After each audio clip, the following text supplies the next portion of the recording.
उनका जन्म ही कांग्रेस के विरोध के लिए हुआ था, आज कांग्रेस के साथ हैं। वैसे कभी होते हैं कभी नहीं भी होते हैं, पर क्या जिस जड़ में छाछ खुली हो वो कल वृक्ष को फलदार बना पाएगी।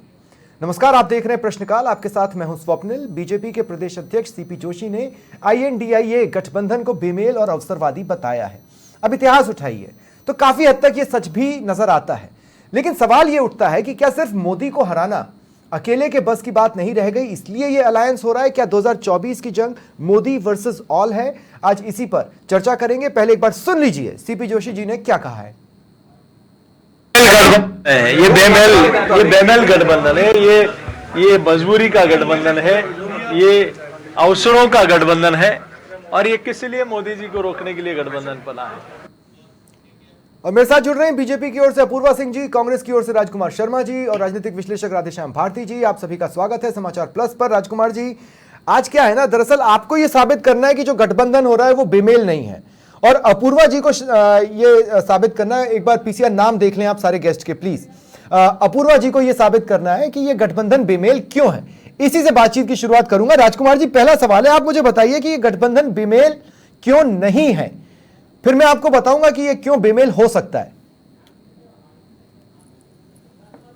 स्वप्निल जी, बेमेल इसलिए नहीं है, सबसे पहले तो जो मुद्दा भारतीय जनता पार्टी के जो राजस्थान के प्रदेश अध्यक्ष हैं, जिनको अब 2 महीने 1.5 महीने बाद या 4 दिन बाद न जाने सांसद का टिकट मिलेगा या नहीं मिलेगा, ये उन्होंने मुद्दा उठाया है। वो भारतीय जनता पार्टी के आलाकमा की नजरों में चढ़े रहना चाहते हैं, क्योंकि उनकी फेलियरशिप भारतीय जनता पार्टी ने देखी है, या मोदी जी के चेहरे पे राजस्थान की सरकार आई है। आप बेमेल नहीं है, उनकी पार्टी का अंदरूनी मुद्दा हो सकता है। आप ये कह रहे हैं कि आपके साथ जो सहयोगी आ रहे हैं वो बेमेल नहीं है। मैं कह रहा हूं कि हमारा जो नया गठबंधन है, इंडिया नाम का जो गठबंधन है, उस इंडिया नाम के गठबंधन में वो तमाम पार्टियां, वो तमाम नेता शामिल हैं जो हिंदुस्तान के किसानों की चिंता कर रहे हैं, जो आपका विरोध करते थे, युवाओं की, बेरोजगारों की चिंता कर रहे हैं, जो आपका विरोध करते थे, हिंदुस्तान की महिलाओं की चिंता कर रहे हैं।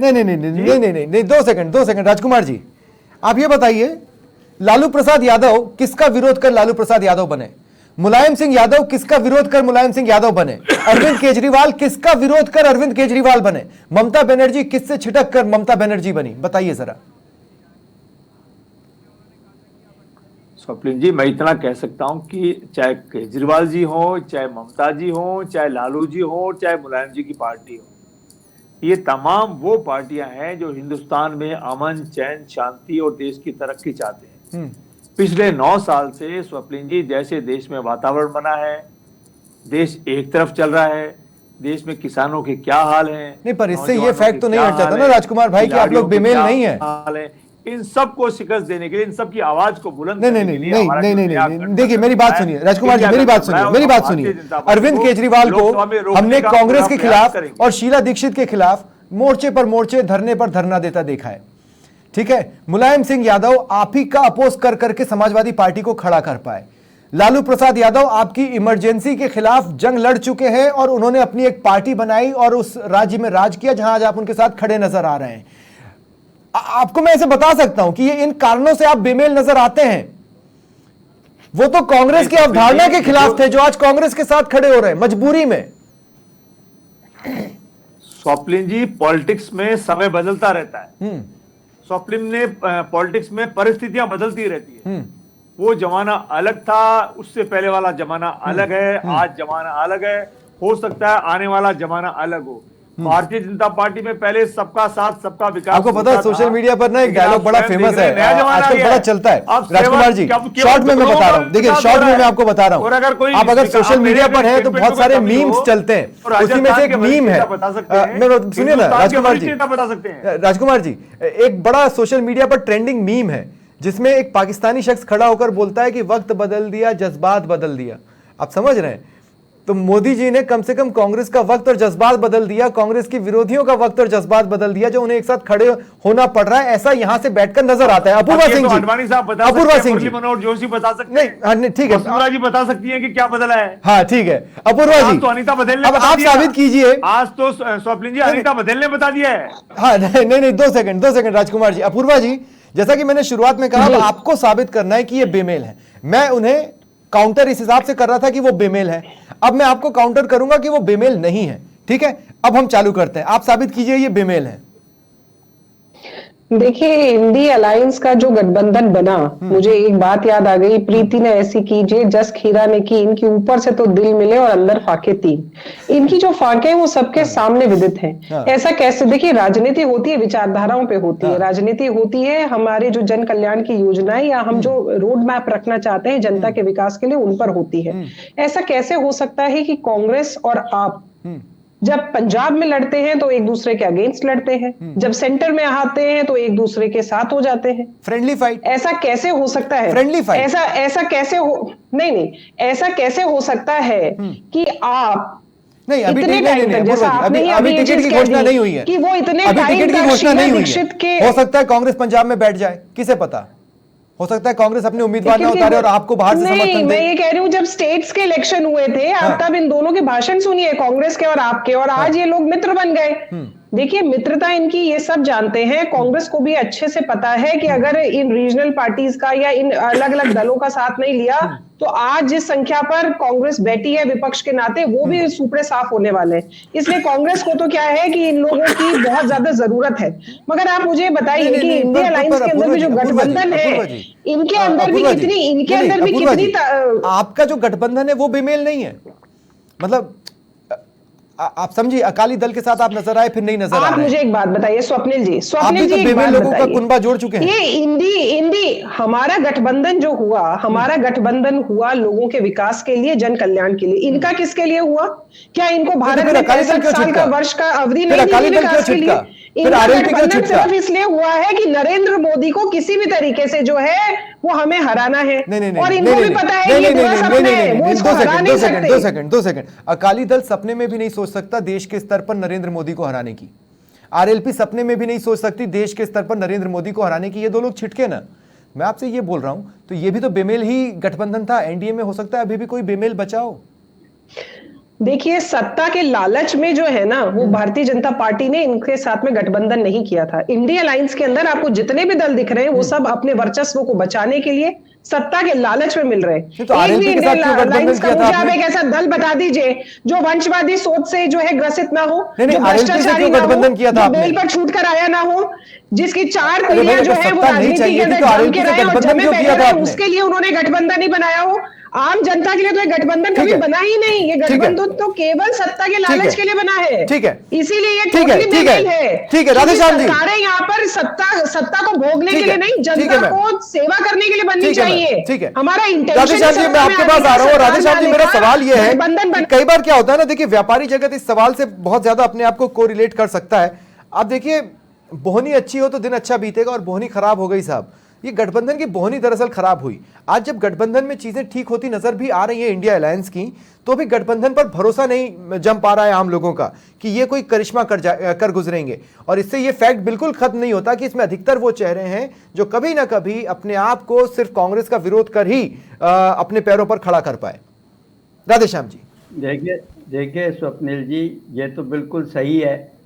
आज जैसे इनमें आपस में फूट है, अशोक चौहान छूट बीजेपी में मिले, महेंद्रजीत मालवीय मिले, मिलिंद देवड़ा मिले, यानी जो लोग टूट करके, बड़े बड़े लोग जो है टूट करके जा रहे हैं, बड़े बड़े धड़े टूट करके जा रहे हैं, तो उससे विश्वास तो देखो कम हो रहा है पब्लिक का। लेकिन मैं आपको जैसे मेल और बेमेल के कहता हूँ, जो बात चल रही है, मेल और बेमेल की बात चल रही है, मैं उस पे एक आपको देखो उस समय की बात बताना चाहता हूँ जब जनता पार्टी बनी थी और इंदिरा जी सामने थी, इमरजेंसी के बाद में चुनाव घोषित हुए, तो अटल बिहारी वाजपेयी ने इंदिरा जी के इसी प्रश्न का जवाब देते हुए लाल किले से कहा था, इंदिरा जी ने कहा था कि भाई इनका कोई मेल ही नहीं है, ये सारे बेमेल हैं, ये कैसे चलेगी इनकी पार्टी। तो देखिए अटल जी ने क्या कहा था कि रंगी को नारंगी कहे और फटे दूध को खोया, देख कबीरा रोया।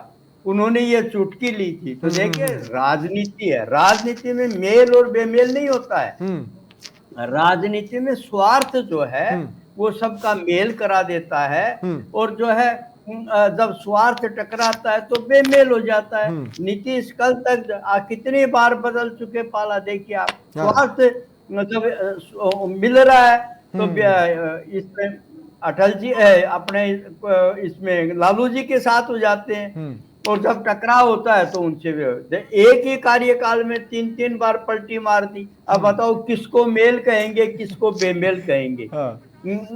ये है ना एक प्रश्न। तो नेता के राजनीति में सबसे बड़ा जो मेल है वो स्वार्थ कराता है। ठीक है। और इस समय जितनी ये पार्टियां जो मिल रही हैं इंडिया गठबंधन में, देखिए उनका सबसे बड़ा जो स्वार्थ है वो जो है ईडी, आईटी, सीबीआई है। उसके डर से इनको पता है कि यदि तुम सारे मिलकर के चुनाव नहीं लड़ोगे और दमदार विपक्ष नहीं बना तो तुम सारे जेलों में सड़ोगे। जैसे आम आदमी पार्टी के 3-3 नेता जेल में पड़े हैं। तो उस डर ने कहीं ना कहीं वापस जो है इनको संगठित करने के लिए मजबूर कर दिया। चाहे उसका नाम लोकतंत्र को खतरा दें, मैं लोकतंत्र को बताने के लिए हमें ऐसे करना, तो यहाँ यानी ये मेल बैठ रहा है इससे, इस पॉइंट ऑफ व्यू पे मेल बैठ जाता है कि भाई लोकतंत्र को नहीं।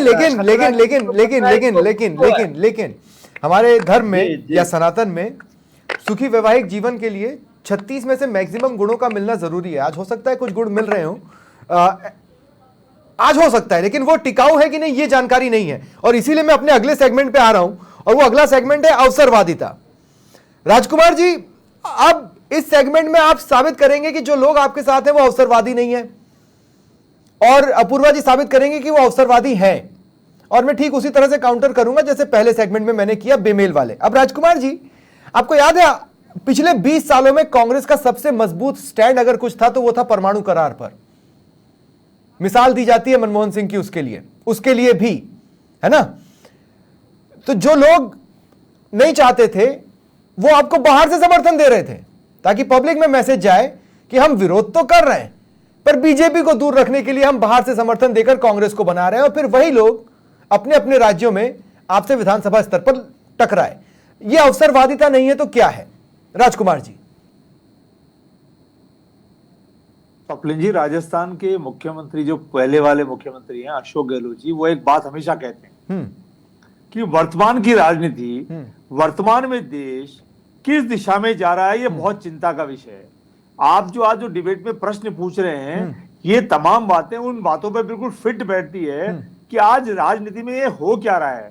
स्वप्निल जी, हमारे जो बिहार के मुख्यमंत्री हैं माननीय साहब, देखिए राजकुमार भाई, राजकुमार भाई, देखने में ये लग रहा है, देखने में सचमुच ये लग रहा है कि मौका परस्त लोग एक साथ जुड़ रहे हैं। हिंदुस्तान में दुनिया में किसी ने रंग नहीं बदला होगा। और राजकुमार भाई, आपको समझना पड़ेगा, देखने में ये लग रहा है कि मौका परस्त लोग जुड़ रहे हैं। अपनी पार्टी में शामिल करने ना, अपने गठबंधन में शामिल कर लेना, तो सोचिए वो कितना बड़ा रंग बदलने वाला इंसान होगा। तो ये आपको जवाब आपका, अरे भाई एक बात बताइए, नहीं, अब मैं आपको रोक रहा हूं। मुझे एक बात बताइए, इन्हीं अखिलेश यादव के साथ बेहतर दे सकते हैं, इन्हीं अखिलेश यादव के साथ क्या आप यूपी के रण में नहीं उतर चुके हैं? एक बार उतर चुके हैं ना? क्या मिला था आपको? कुछ नहीं, उल्टा अमेठी भी चली गई थी।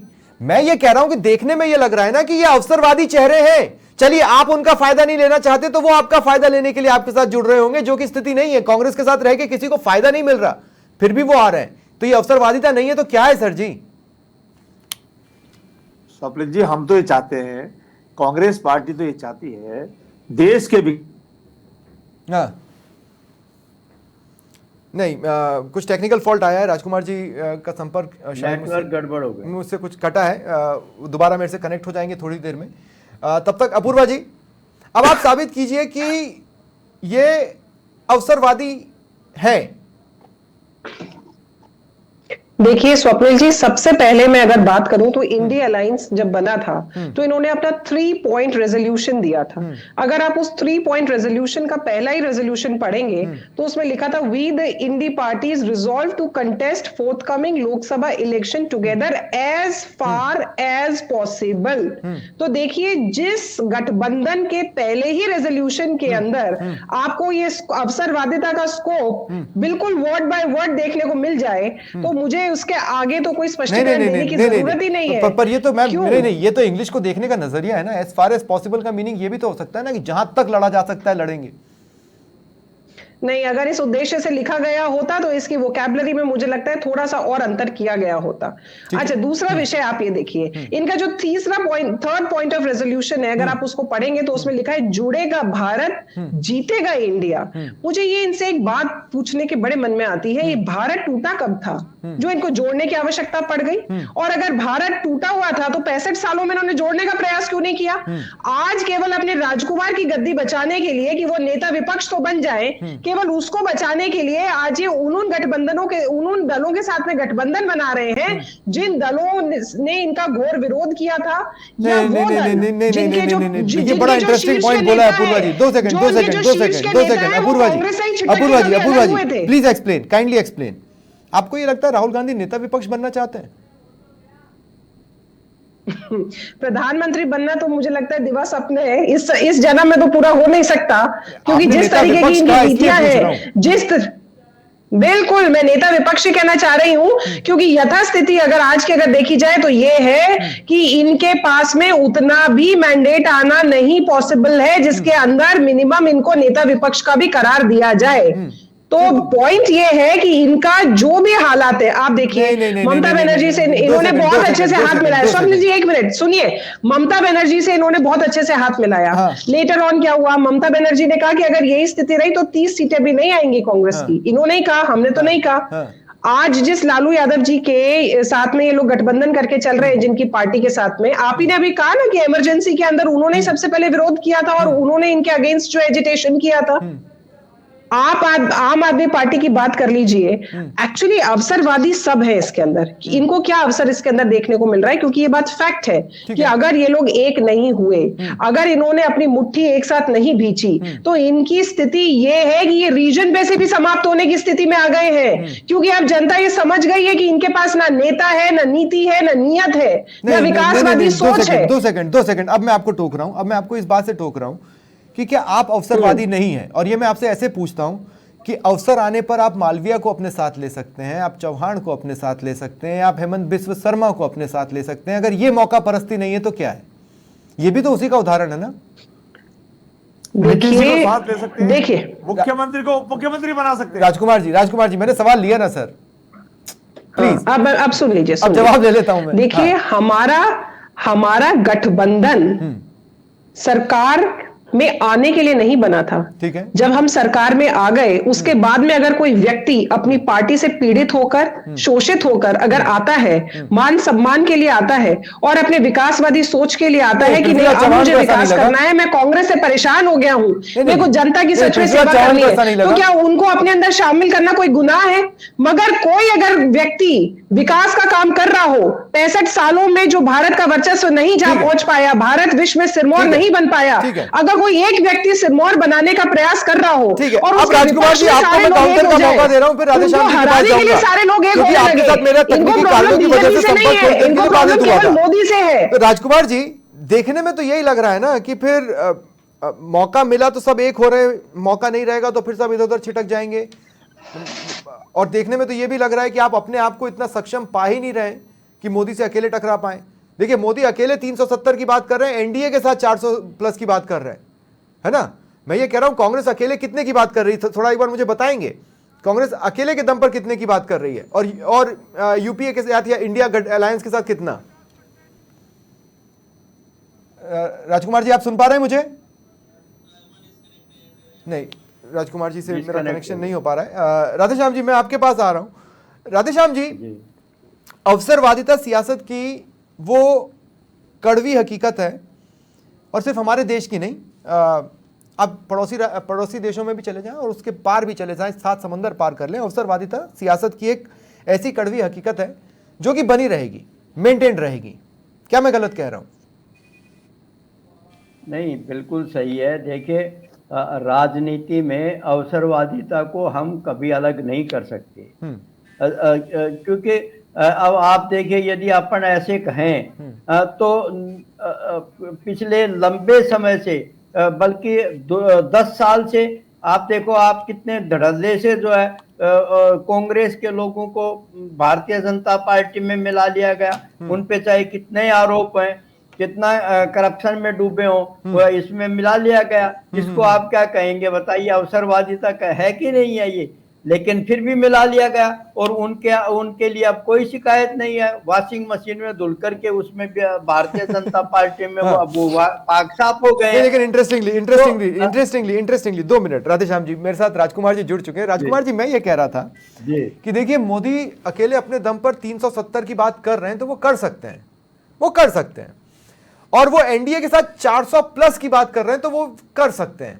अब मैं ये पूछ रहा हूं कि मुझे एक बात तो बताइए कि कांग्रेस अपने दम पर कितना सोच रही है और इंडिया के दम पर कितना सोच रही है? कोई एक आंकड़ा तो सोचा होगा ना ऐसा कि ये हमारा लक्ष्य है, या सिर्फ मोदी को हरा देना लक्ष्य है, या सिर्फ सरकार बना लेना लक्ष्य है? अरे कोई तो लक्ष्य होगा ना सीटों के नंबर का, राजकुमार जी। लक्ष्य एक ही है, हिंदुस्तान को एक रखना है। हिंदुस्तान में सभी जाति सभी वो तो आप विपक्ष में रह के भी कर सकते हैं सर, सरेंडर कर देते हैं आप। ऐसा नहीं है ना जी? लक्ष्य देखिए, वो तो आप विपक्ष में रहकर भी कर सकते हैं, पर लक्ष्य तो सत्ता में आना ही होता है। तो राजकुमार जी, कोई नंबर तो सोचा होगा ना? राजकुमार जी, जातियों की बात करके गड़बड़ कर दिया। राहुल जी की कौन सी जाति लिखेंगे? जैसे वो कहते हैं, जाति पे बात नहीं करेंगे राजकुमार जी, प्लीज। हिंदुस्तान में हम चाहते हैं तो वो कह रहे हैं सभी धर्मों का, सभी भाषाओं का समान हो। नहीं, सिर्फ छोटा सा सवाल है ना। अरे छोटा सा सवाल है राजकुमार जी, कोई तो संख्या होगी कि कांग्रेस अपने दम पर 200 लाएगी का सम्मान हो और इंडिया के दम पर 302 लाएगी। छोटे व्यापारियों का भी सम्मान हो और भारतीय जनता पार्टी के बड़े नेताओं का भी सम्मान हो। कांग्रेस पार्टी चाहती है। ठीक, नहीं, लेकिन कितनी सीट लाना चाहती है? राजकुमार जी देखिए, सीधा सवाल है, प्लीज। आपने कोई तो सीटों की संख्या का लक्ष्य रखा होगा। कांग्रेस पार्टी को तोड़ने का काम भारतीय जनता पार्टी नहीं करे। कांग्रेस पार्टी के नेताओं को तोड़ के ले जाने का काम नहीं करे। जो सरकारी एजेंसियां है, केंद्रीय एजेंसियां, उनको निष्पक्ष होकर अपना। अब आपने बोला तो अपूर्वा जी ने कुछ नोट बना लिया है, उनका भी रिएक्शन ले लूं, फिर मैं राधेश्याम जी के पास जाऊंगा। अपूर्वा जी, क्या नोट बनाया आपने? देखिए, नोट तो मैंने ये बनाया कि आपने इनसे पूछा कि इनका टारगेट क्या है। इनका टारगेट सिर्फ ये है कि अपनी अपनी कुर्सी बच जाए, और आत्मविश्वास कांग्रेस का ये है कि सोनिया गांधी जी को राज्यसभा से राजस्थान की गोदी में ला करके बैठा दिया। जो महिला आज तक लोकसभा में लड़ती आई थी, लोकसभा में चुनती आई थी, वो भी अपना लोकसभा का कॉन्फिडेंस खो चुकी है। सोचिए कांग्रेस के क्या हालात है कि सोनिया गांधी जी अपना कॉन्फिडेंस खो चुकी है। एक सीट सोनिया गांधी की। राधेश्याम जी वापस सीपी जोशी के बयान पर आ जाएं। तो अब मुझे बताइए, इतनी डिबेट के बाद, कि सीपी जोशी ने गलत क्या कहा? देखिए, सीपी जोशी तो कह रहे हैं, वो ठीक कह रहे हैं भाई। विकास की जो बात कर रहे हैं, इंडिया को जो है एक स्ट्रॉन्ग कंट्री के रूप में आगे लाने की बात कर रहे हैं। राम मंदिर की बात कर रहे हैं, धारा 370 हटाने की बात कर रहे हैं। यानी उन्होंने जो लॉजिकली जो बात कही है वो सारी सही है।